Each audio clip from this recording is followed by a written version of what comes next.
Welcome to Everything Co-op, bringing you information on how cooperatives can help improve your quality of life. This show is being sponsored by the National Co-op Bank, NCB.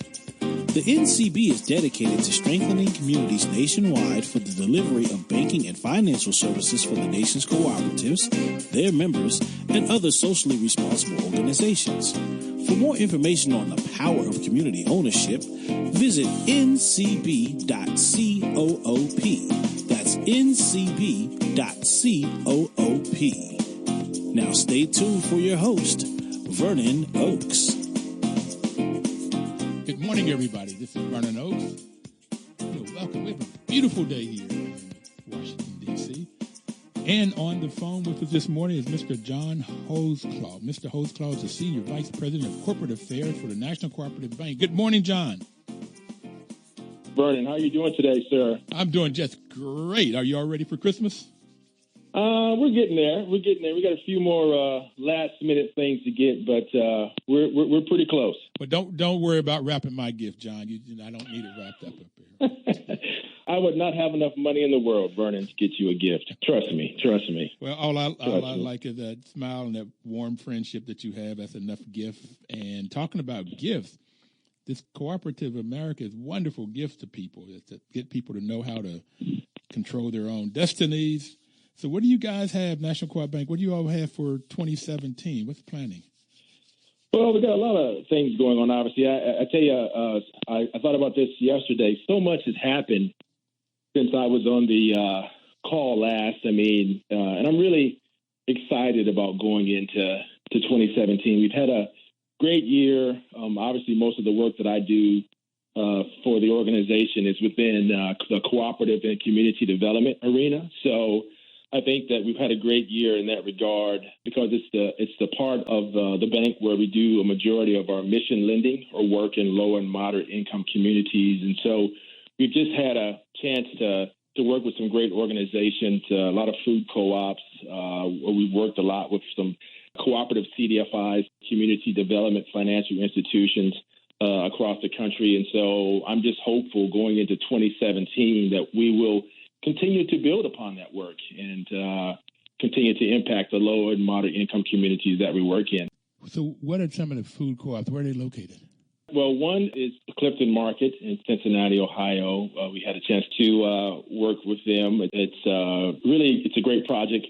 We have 5 branches in southwestern Ohio, so obviously Ohio is very important to us, and we wanted to work there with a CDFI. And you'll probably hear me come back to this CDFI theme a little more and more just because of the crux of what I do at the organization is based by doing the work with these community development financial institutions. And so Clifton Market was a fine example. There's another great example of one that hits a little closer to home, and I talked about it before. It's the Renaissance Community Co-op there in Greensboro, North Carolina, where I happened to go to college. And it's just a great story of a community coming together. And while we didn't do any direct financing, I did lend some of my past government relations experience there. But working with co-op CDFIs like Shared Capital, formerly called North Country Development Fund, and Self-Help Credit Union there in Durham, this community in Northeast Greensboro was able to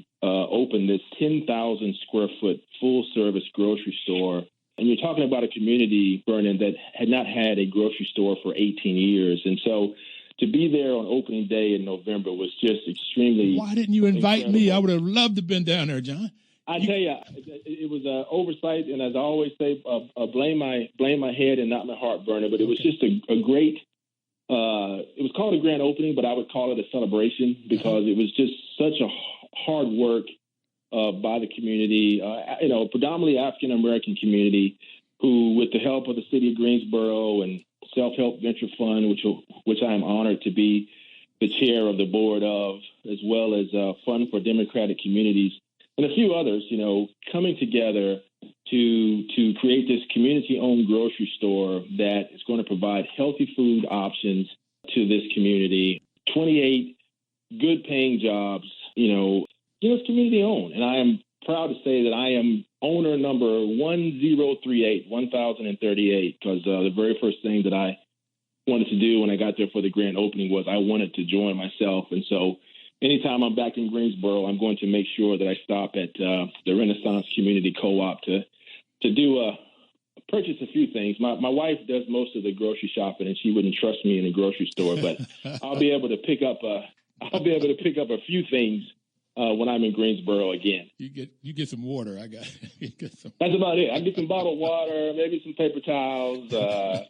That's about it. But just trust me with. For the people that didn't hear you the last time, this was an old grocery store or something that they closed down? Yes, it was a Winn-Dixie grocery store that had been there for some time off of Phillips Avenue in this northeast portion of Greensboro, predominantly African-American. And for whatever reason, 18 years ago, and what I found out throughout the process of doing this, it closed not because it wasn't making money, but, just as organizations and companies do, it was doing some restructuring and it closed. And so for 18 years, it sat dormant. This entire shopping strip sat dormant. And the only thing that you had was a Family Dollar at the very end of the street now. And then the city comes in and builds this beautiful library. And so you have this beautiful library on one side of the parking lot.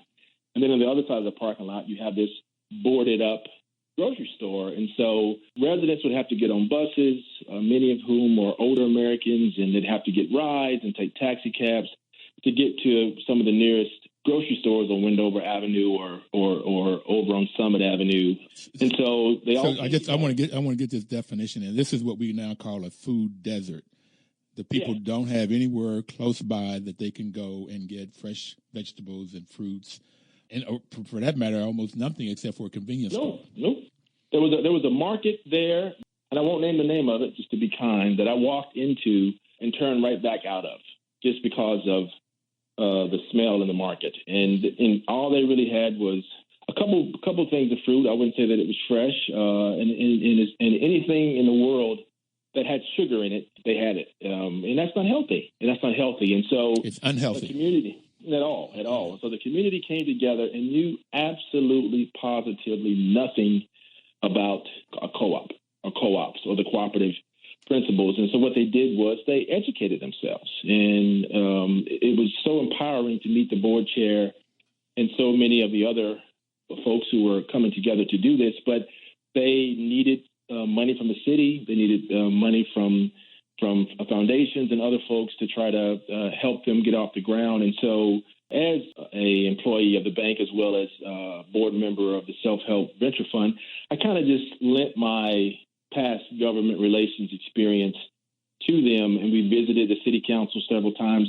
One great thing is that the store actually sits in the district of a city council person who was actually a A&T grad like myself, and it was really touching because the first time that I got a chance to sit down and meet with him, he talked to me about me coming to speak to him in spring of 2006, and he remembered that conversation vividly. So I immediately felt very old, number one, but the other two, I also felt very proud that maybe something that I said allowed Jamal Fox, who's an incredible city council person there in Greensboro, to want to go into public service. But, we worked with the city, we worked with the co-op, and the city was able to put in $250,000 of seed money to help the store open. And so, again, you can't put a price tag on how important this is. And I encourage any one of your listeners who happens to be in Greensboro, North Carolina, at any time to stop by the Renaissance Community Co-op, to become a member and or to make a purchase to support, because it's one thing to open and all the work that goes into it. It's another thing to support and sustain the co-op. Yep. And so that's what I'm hopeful everyone is able to do. And so what's the address there in Greensboro? I don't have the exact address right in front of me, but it's on Phillips Avenue in Northeast Greensboro. If you go straight down Summit Avenue and make a right and make a left, you'll find it. And I happen to know Greensboro very well, having gone to school there. So this is North Carolina A&T is in Greensboro. Yes. Historically black college. Yes, HBCU, largest HBCU in the country, I might add. I have the address for Larger you. Larger than how? Vernon. Largest HBCU in the country. Largest HBCU in the country right now. I'll give you the address. It's 2517 Phillips Avenue, Greensboro, North Carolina, 27405. And the Renaissance Food Cooperative. Yep. And its mission is to create a democratically owned and controlled grocery store in Northeast Greensboro that provides all of Greensboro with healthy foods at an affordable price and has a commitment to locally sourced foods, community education, and dignified jobs. So I'm sure that you can see right there just, one or more of the cooperative principles within the mission statement as well. About 4 of them. Okay. Yeah. I heard about 4. All right. Okay, so that was last Renaissance, and what I recall was 1,000 people showed up and put in $5 or $10 each to get the seed money to get started. Or? Oh yeah, early on, yeah. Now it's up to $100. So I and you can pay for it over time. It doesn't have to be a deal where you drop 100 right when you join. You can easily do it in increments. And the day that I was able to join it, actually my colleague Brian Meisenheimer, who does a lot of our work in the grocery sector, was able to join me as well. So I quickly signed up as a member, and then I went and bought me a Equal Exchange coffee mug and bought some coffee. Many people know that Equal Exchange also is a cooperative. So I do what I can. I'm a member of the Weaver Street Co-op here in my home state of North Carolina, as well as obviously credit unions, cooperatives. It's amazing. And one of the things I want to say to you, Vernon, is that people in many cases don't make the correlation between community development and co-ops.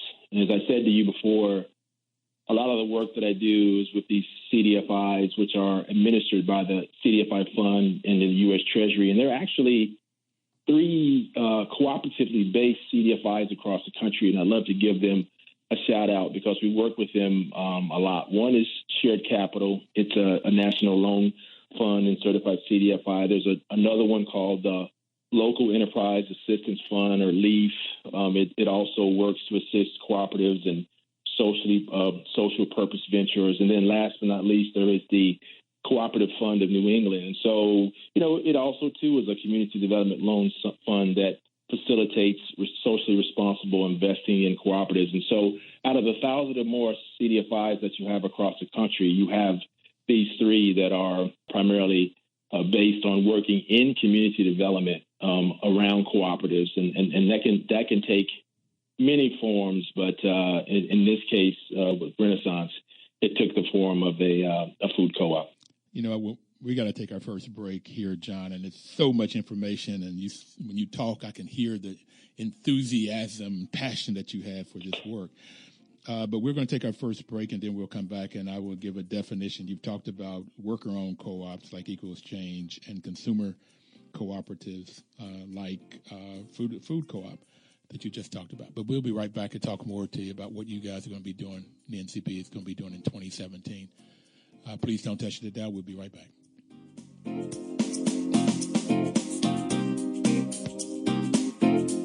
1450 WOL.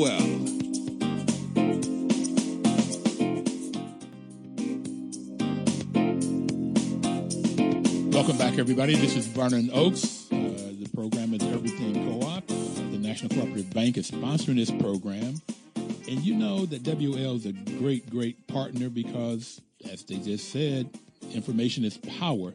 So we're trying to give you the information that you might need to help you to control your own destiny or improve your community, as this Renaissance Food Cooperative has done in Greensboro, North Carolina, in the neighborhood, mostly black neighborhood. And we have on the show with us this morning Mr. John Holdsclaw, who is the Vice President of Corporate Affairs at the National Cooperative Bank. John, you said a lot in the first 15 minutes. What I wanted to talk about really quick was the definition of cooperatives. I have it that a cooperative is a business, any business you can think of. The main 2 types are if the employees own the business, like you mentioned, Equal Exchange, then it is called a worker cooperative. And if the consumer owns the business and controls it, then it is, consumer cooperative. The people that use the products or services own it. And housing co-ops are examples of that. Food co-ops, one that you just talked about, Renaissance is an example of that. Credit unions are examples of it. And then we have marketing cooperatives and we have purchasing cooperatives. So there's all types of different forms that co-ops could be, but mainly, as your boss, Mr. Chuck Snyder, said, is people helping people. I like also what Dame Pauline Green, who was the president of International Cooperative Alliance, said. She said that co-ops help people to come out of poverty with dignity. Yeah. And so whether somebody's in poverty or you're just in a desert. Now, I want to give you a name of somebody, and I'd like to text you her telephone number. Her name is Tambra Ray Stevenson. And we had a screening of the movie Food for Change.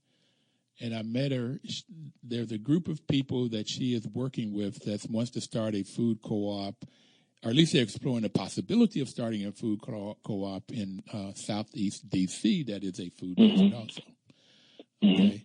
So she's working with the city, and they have a committee that's working on that, and they're looking at doing a screening for Food for Change with Steve Alves produced, and he has been on the program too. But they're looking at doing this screening in sometime in, I think it was late January or early February. But I'll try to get you the information. I think you would really like. I've met a couple people that's working on that group. Please do. Nice. Please do. You know, I would definitely welcome that.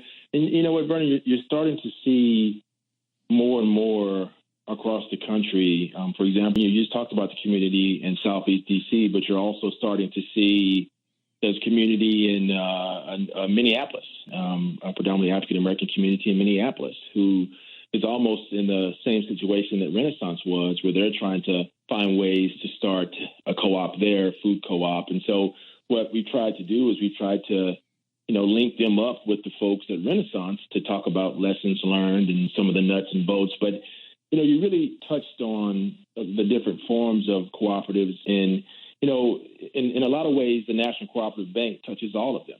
For example, I had a chance a couple of months ago to attend the Federation of Community Development Credit Unions meeting down in Texas. And so, here, a lot of folks know credit unions. I always find it amazing when I used to go on Capitol Hill and talk about cooperatives, and the staffers wouldn't know much about cooperatives, but I would ask them, well, are you a member of the Senate Federal Cooperative, Credit Union, or are you a member of the House-based Federal Credit Union? And they say, yes, proudly. And I said, yeah, well, that's a cooperative.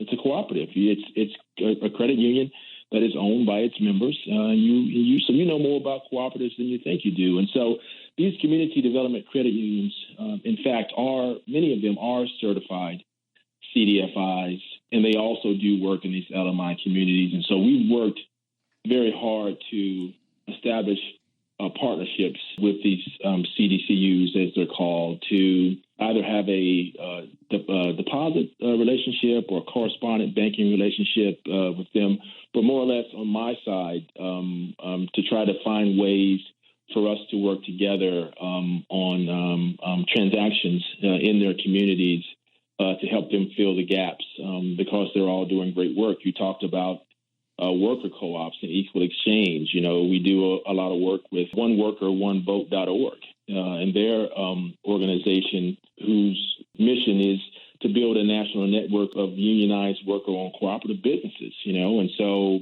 their whole deal is overcoming inequality, opportunity, mobility, and income. And so you're seeing... You're talking about Michael Peck.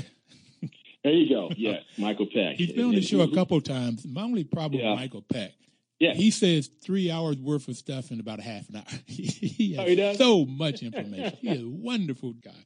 I tell Michael all the time, I said, when you email me, I have to print those emails out. I just can't read them on my computer or on my iPhone because they're too long. So I have to print them out and get a highlighter and, because he makes such great points, but his wealth of knowledge is such that he puts so much information in him. But I'm so glad that he's had a chance to be on the show for a couple times. But those are two other areas, that we try very hard to work with cooperatives, be it credit unions, be it the support of the worker-owned cooperative movement. I was at the Social Capital Markets, or SOCAP as it's called, a couple of years ago. And this is just a collection of foundations and philanthropic folks who who want to invest and provide grants and whatnot, to do good, Mm-hmm. And so I saw on the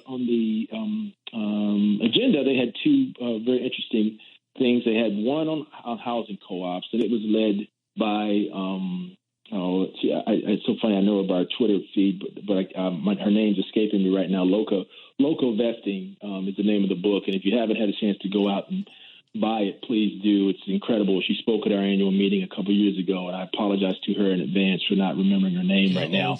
LOCO Vesting? Local, yeah. LOCA Vesting is the name of the book. Or if you want to learn more or follow them, you can go at Local Vesting on Twitter to find out what their happenings are. But again, I apologize for not remembering her name. But they had that on the agenda, number one. And then number two, they had a worker-owned cooperative workshop as well.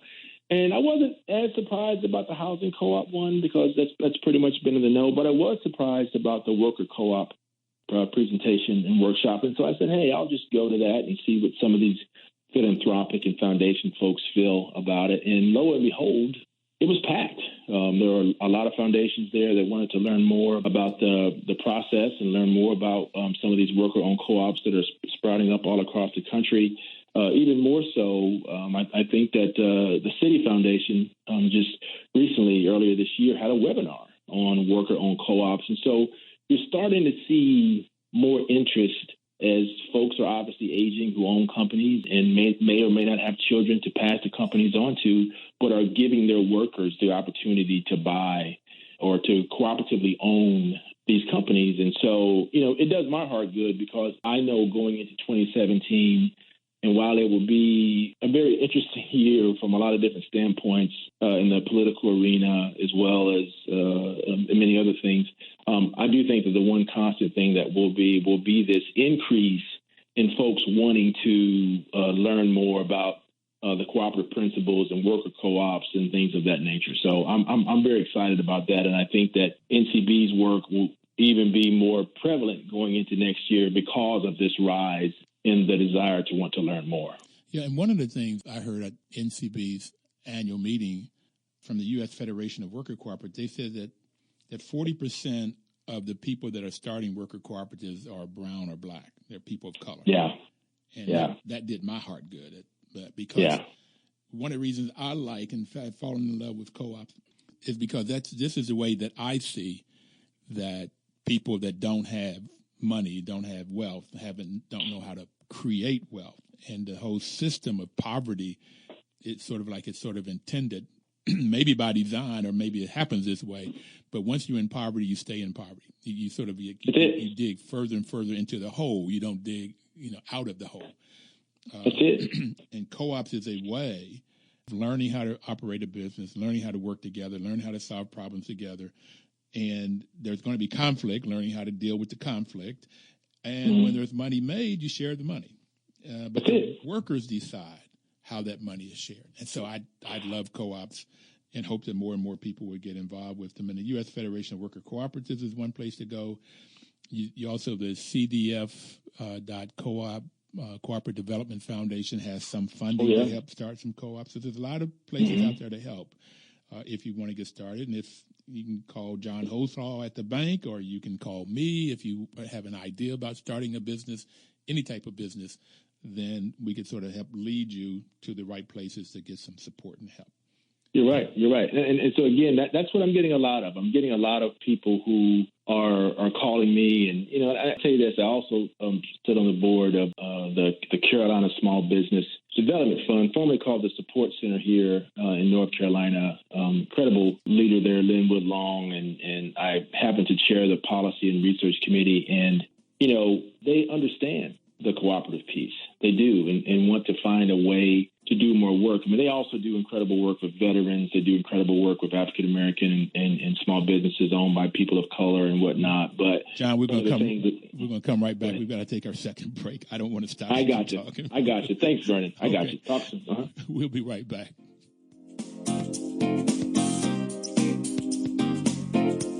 $14.50 WOL.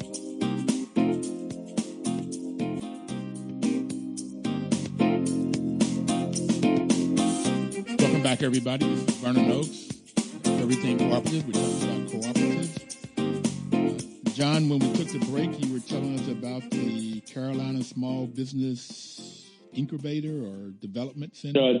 Development Fund, yes. Okay. Mm-hmm. And so what I was saying basically was I'm working hard to use my perch there as the chair of the Policy and Research Committee to, North Carolina as a whole, obviously with the exception of Renaissance, it's not I don't want to say it's not a co-op friendly state, but there are not a lot of co-ops within the state. Obviously, you have some pretty prominent ones like Weaver Street Market and Renaissance now, and you've got the Durham Co-op Market. There's one in Hendersonville, the Co-op Market. But besides that, it kind of ends. And so working with groups like Carolina Small Business, and then I don't know, I'm sure you might know Thomas Beckett at the Carolina Common Enterprises that does a lot of work trying to develop and provide a lot of these emerging cooperatives with some of the background and help and nuts and bolts that they need to develop. I'm trying to do a little bit more in my home state here to see what I can do to boost those numbers. But what I don't want to downplay is just all of the various folks who are reaching out to me. There's another organization called it's run by Ron Hance, but it's a group of community development corporations based out of Baltimore and the D.C. metropolitan area. And I think Ron's been on your show before. But I met with Ron just yesterday, and we talked about you did? community conscious, creating with a conscious, and so we talked about housing co-ops, and he's doing some training. He's trying to create some training in 2017 to get more people involved. So, and I told him he needs to have you as a keynote speaker at their one of their summits that they have in the upcoming years, because you would probably have some valuable information to impart to them. He feels strongly that a lot of the work that they're doing in Baltimore and for some of the communities that they serve could be, affordable, cooperative, or limited equity housing could go very far in allowing many folks in those communities to own, and have, although limited, have equity in the houses that they live. And so I'm glad that he's reaching out to you as well as to me, because I'm working to try to set up a call with him and some of our folks internally to educate him on the matter. He actually he might have seen the film Food for Change when they showed it there in D.C., but he's really committed to learning more about the whole cooperative piece and what he can do or what their organization can do to help those in Baltimore. So I think he did he came to that screening. I'm pretty sure. Yeah. Oh, yeah. He definitely talked in great length about it and how impressed he was about it and whatnot. And he wants to purchase the film for the network so that they're able to see it at will. But I'm glad that he and you and I and others are all crossing paths. So that's good to hear. I want to talk to you about, when you're talking about housing co-ops, the city of D.C., city-state, had their committee on housing and community development had a hearing on the how do you maintain housing co-ops, limited equity housing co-ops. And they gave examples of a lot of the problems that they are hearing. It's particularly board-based, where they don't have elections or they don't pay their vendors, they don't keep the place clean and so forth. And so they were looking for solutions, and I wanted to talk to you about the two solutions that I brought forth to them. One was to create marketing management at the least possible price, and I call it shared management. And I got this from, I used to manage some 4-unit co-ops, and they couldn't afford it. And so I ended up helping them to learn how to manage themselves, where somebody would pay the bills, somebody would collect the money, somebody would take care of the vendors. The four people, they would just share what happened.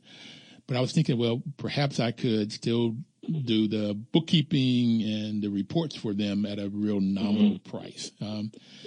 But it was also, the other idea was that we would have group meetings. One of the things that really kills property managers are all of these night meetings. So I was thinking maybe we could have a group of 5 smaller co-ops or bigger co-ops, whatever, meet on Saturday mornings or something. So that was how do you get management and quality management at lowest price. And the other one was to create a report card. And this basically came out of the co-op metrics group. And when I went to them about doing this, their fees were way too high. So I'm working with the Potomac Association of Housing Co-ops and trying to figure out how to get other people involved. Every housing co-op would have a report card, and we would create it like on governance. Are they operating according to the bylaws, the loan docs, the house rules? Do they have their elections? Do they have their book of minutes? Do they have functioning committees with minutes? Do they evaluate themselves, evaluate the board, and also evaluate the management? And then under management, I've got, what's the brick and mortar like? Do a REACT type inspection. REACT is a HUD inspection, but have maintenance done completed within 5 days, regular maintenance, and emergency within 24 hours. But measure it and see how well you're doing. And then also measure management. Are the files in order? Are the bills paid on time? Do you manage your waiting list? And are delinquencies less than 10% of the people are delinquent, and you don't have that many renters? And what's your savings like? And I know the bank is very big on this, but savings that we call replacement reserves. What percent of your reserves should each housing co-op have? And when I mentioned this at a Potomac Association meeting, one of the guys said in their bylaws, it talked about 25% of their annual budget is what they should have. And I just thought that was way too low, but perhaps not. And the one I really want to get into is social programs. What kind of social programs does the housing co-op have? Do they have things for their seniors or for their children or for their families? And how do they work together on these things? Well, I'll give you a good example, and it's now while it has a housing base to it, we've had an opportunity over the years to work with a CDFI called Rock USA up in the northeastern part of the country, and what they have is this. Listen, we all know that baby boomers now are coming of retirement age, and you hear about it on Capitol Hill and other places. Some people call it an age wave. Some people call it an age tsunami of folks who are coming online and retiring and whatnot. And so what Rock USA does, and as we get older, what do we want to do? We want to be able to age in place. We don't want to one of the saddest, and I'm not knocking the program. One of the saddest things for me was seeing my 95-year-old grandmother in a nursing home before, regretfully and sadly, she passed away. But she would have rather stayed in her home and aged in place and whatnot. But what's happening with Rock USA and some of the things that we're doing with them is that they are creating cooperatively owned mobile park communities. And so what this allows, in many cases, some of the individuals who are older Americans, what it allows them to do is to continue to own while at the same time being a community that they are with other older Americans, like-minded older Americans who have the same struggles and the same sometimes illnesses and whatnot. And so they're able to come together as this cooperative and not only live together, but also try to work together to have the services that they need to help them age in place. And so, that's one of the social based things that we're doing from a cooperative standpoint. We're very proud of it because this year, the American Bankers Association, ABA Foundation, actually awarded us with a Commitment to Community Award for that particular project in the affordable housing category. And so, it covers a lot of various things. It covers the cooperative piece. It covers the social piece for us. I mean, there are other emerging cooperatives that are coming online. Now, and I don't know much as I should, but there are these home care co-ops that are coming online now, and you're starting to hear a little bit more about them. We have yet to finance or do any work with one, but it's something that we're tracking and keeping our eyes on as it pertains to home care co-ops. But if I would give you one, it would probably be the Rock USA example. And I know, and I'm 47 now, but in a few years, maybe I'll be moving to New Hampshire to live in one of these mobile park cooperatives so that I can be with other, I don't know if I'm a millennial, I don't know what I am. But you're somewhere in the middle there. But generation, X generation, Y generation, whatever I am. But I'd like to be able to live in a community like that. Well, Paul Bradley, who is the president of Rock USA, has also been on the program, and we had a wonderful, wonderful conversation. And I'm going to reach out to him about this idea, about this report card of how to get people to really, really, really evaluate themselves to see how well they're doing, and then be able to share that with other cooperatives. I was thinking about a committee that is made up of different housing co-ops. I think there's 100 limited equity housing co-ops in D.C. It's a much larger number than I first thought. And if they could work together to look at each other and to help each other and figure out what's going right and what's going wrong, but that would mean sharing financials and sharing information, best practices. But Paul Bradley is doing really good. But it's not just, you don't have to move up to where they are, where they're all over the U.S. Oh, yeah. And so, that is right. They are national. They're a national program, and they're doing really good. I was only disappointed that they're not in West Virginia. They don't have a partner in West Virginia right now. We have a lot of, we used to call them trailer parks. They're called them mobile home parks now, and they could be rural houses and look extremely good.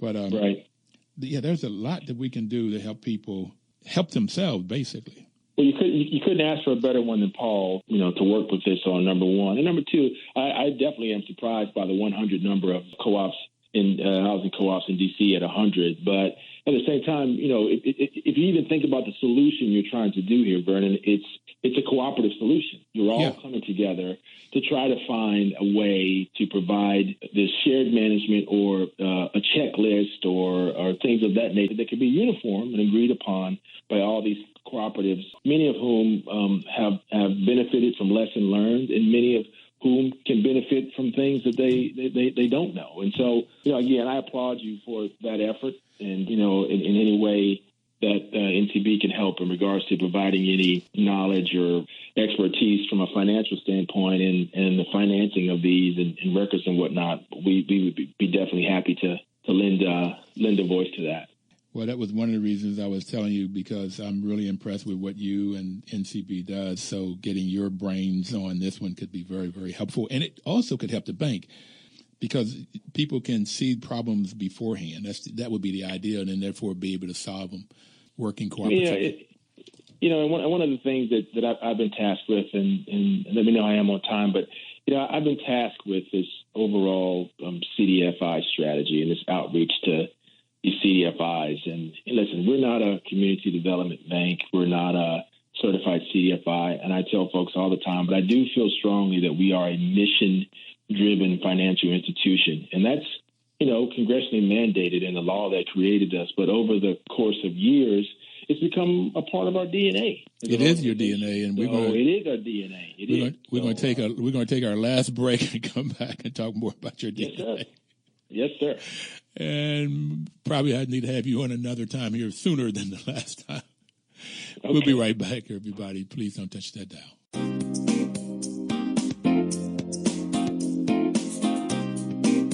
1450 WOL.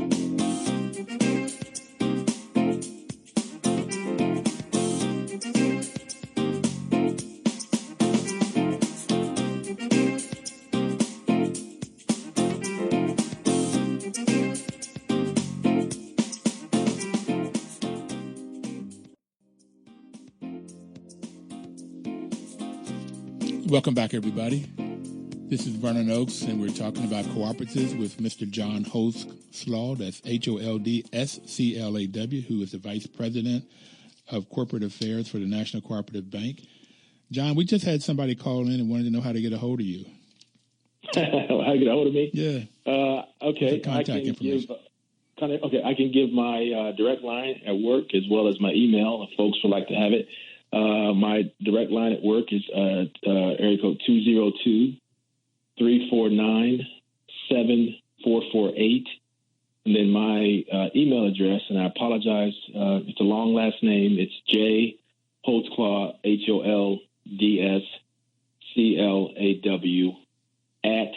@ncb.coop. Okay, so it's J HOLDSCLAW. Yes, sir. @ncb.coop. Yes, sir. That's it. Telephone number for John is his direct number at work is 202-349-7448. Okay. Mm-hmm.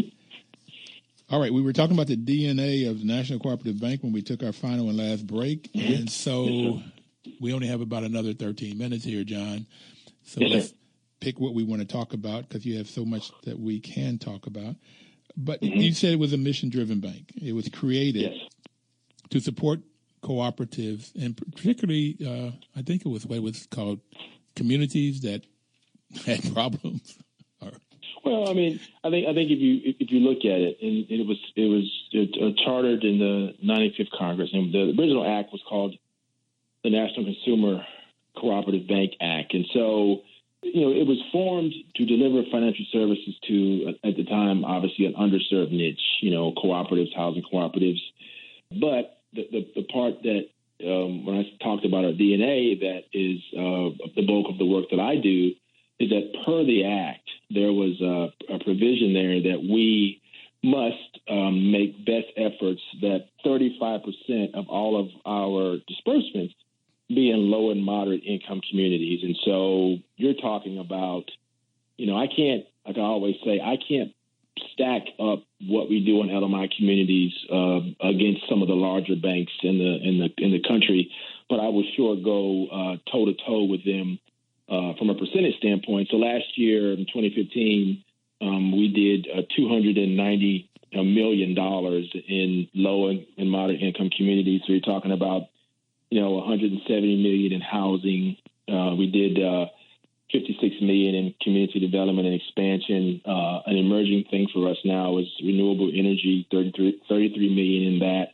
We've talked about Renaissance and some of the others, co-ops across the country, $10 million in food. And so small business, we do a lot of work in Alaska with Native Alaskan organizations. And so, it really is, like I said, a part of the DNA of the organization. And I get a chance to, and when I report directly to Chuck Snyder, the bank's president and CEO, the team that I work the most with is the specialty finance team led by Ann Fedorchak and the rest of her squad. And I can't say enough about the work that they do across the country on some of these low and moderate income in these communities. I mean, these are, and in some cases, not always the easiest loans to do, and you have to be very innovative to get them done. But I watch how hard they work, and many of these loans that they do are ones that I bring in.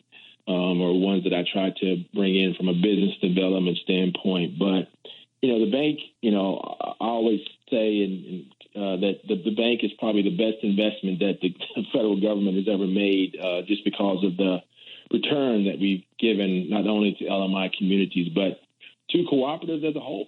I try to, as much as I can, visit True Value Hardwares or Ace Hardwares because they're purchasing cooperatives. And if they were not purchasing cooperatives, they couldn't compete with some of these bigger box hardware stores. And so, I try very hard to lead by example. And, I am a member of several credit unions here, as well as I'm a member of have a bank account with us here at the bank. And what people don't know is that because we are formed as a cooperative, and just like any cooperative that may have a good year and have patronage, NCB was able to give patronage in 2016 of up to $9 million to more than the 1,800 cooperative shareholders that we have nationwide.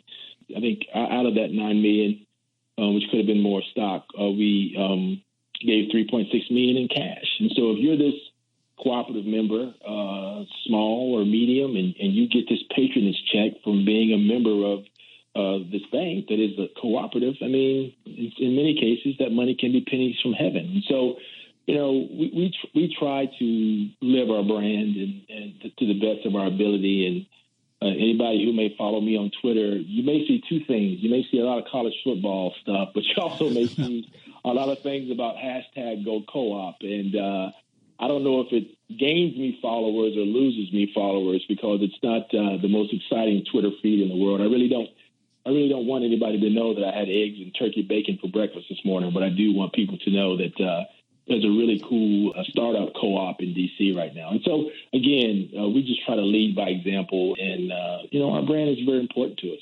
It really is. Well, one of the things that I like about co-ops are the values and the principles, and the values of self-help, self-responsibility, democracy, equality, equity, and solidarity. But the traditional values of honesty, openness, social responsibility, and caring for others. And what I see the bank doing, and people in the bank, and you mentioned Ann and Chuck and yourself and other people, Larry Matthew, you're really trying to help people have a better life, a better quality of life. Yeah. And Chuck always says we want to do well to do good. And the more that we're able to perform as a financial institution, it just means the better work that we can do in a lot of these communities. I mean, listen, I don't have to go into great detail about my story, but I'm from very humble beginnings. I'm a proud Head Start child from a small town in North Carolina who went to college on as many grants and scholarships as I could go on, and finished, and one of the first ones in my family to do so. And so again, I'm a great example of it takes a village, a cooperative village, I might add, to build and make me the professional that I am today. And so shame on me if I don't, live that and be a part of that. And so that's one of the great things. And I think you asked me this at the last telecast, did I like my job, that I like working. I was just getting ready to ask you again. Yeah, I know you were. I got ahead of you there, man. Okay. But I do. I really do enjoy what I do. I have fun. I work with great colleagues. I just, again, the impact that we're able to have, and when you see the numbers, and you go to these projects, and you meet the folks who are going to benefit the most from it, it really just puts a cherry on top of all the effort that you put into it. And, in many cases, it's not easy work, and you can't get married to every deal. And some are approved and some are not, but at the same time, it doesn't keep you from trying. And so it's important. It's important, but I really, really enjoy what I do, and the opportunity to work in communities that like the one I grew up in, and it's important. Well, I just want to get back to the values here a minute. It's volunteer and open membership. That's one of the reasons. It doesn't depend on your gender or your social background or your racial background, your political affiliation or religious. It just doesn't make any difference. The co-ops are open. Democratic member control. One member, one vote. We've already talked about that. As member economic participation, we've talked about that. Normally, just like in the Renaissance, it's $100 to join now, and it was $10 before.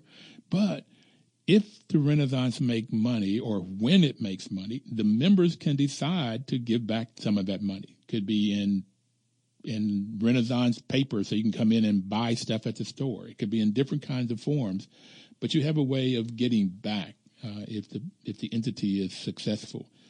Autonomy and independence is critical. You have to own and control it. Education and training and information, that's the fifth principle. And then among corporations, cooperative, we talked about that. And in the DNA of co-ops is concern for community. So this is what co-ops are all about, and the reasons that I really love them. I didn't learn about them. And this year, my next birthday, I'll be 70. So you're at 49. And it's sort of like, I don't know what retirement looks like. Some of the things we've talked about here in different communities. Yeah, perhaps I definitely want to live in place. I don't want to go to one of these. But I'm expecting, I'll still work another 30 years or so. Okay. And I have no doubt that you will. Can you just honor, or just give me 1 second here to have two shameless plugs going into next year? You got 1 minute. You got 1 minute to do it. I'll say it fast. The 50th anniversary next year, celebrating a century next year for the Federation of Southern Cooperatives down in Atlanta. I look for more information to come out of the Federation there. Black farmers there trying to save land. And then last but not least, NCBA CLUSA will have some more information coming out about celebrating their 100th year and coming out about a summit in October. So just two shameless plugs of things that I think are very important as we look at 2017 and ways to, again, just promote and advance the cooperative brand. I've already talked to Cornelius about theirs in the Federation. I went last year to their meeting. I didn't make it this year, but I'm planning on going next year, and I've told them I'll MC or speak or do whatever they want me to. They're always looking for money. So if you can go on to federation.coop, you can donate money to the farmers to keep their land, and it's serious. So, buddy, thank you very much. You have a great Christmas and wonderful holiday and wonderful New Year. Thanks so much. And let's have a lot of fun cooperatively in this next year. I'm getting ready to go on travel, so I won't see you guys for a couple of weeks. We'll be putting some past ones on, and maybe this one, John, we'll run it again in the next couple of weeks. But thank everybody. Please work and live cooperatively.